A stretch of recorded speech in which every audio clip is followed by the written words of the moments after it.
MSI Creator 17 laptop with mini LED display to be launched at CES 2020.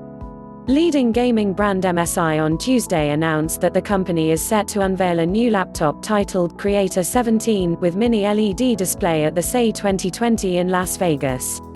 Creator 17 is the world's first laptop to come with mini LED display, which can provide top-notch color accuracy and visual entertainment experience for creative souls, the company said in a statement. Until now, mini LEDs have been used in some TVs, but with leading global display manufacturers shifting production focus to mini LED, its estimated market value has reached a staggering $1 billion, roughly Rs. 7,100 crores, and is expected to be adopted by several industries within the next few years. Creator 17 sports a 17-inch display with peak brightness of 1000 nits and mini LED backlighting.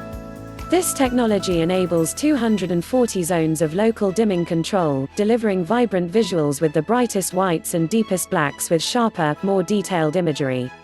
Apart from the mini LED display, the laptop delivers latest in CPU and GPU processing power while providing full ports, which include the first Type-C port to support outputting 8K image to an external display. It is also outfitted with the world's fastest US3 SD card reader with a speed of up to 624 megabytes per second. For more updates, subscribe and share this video.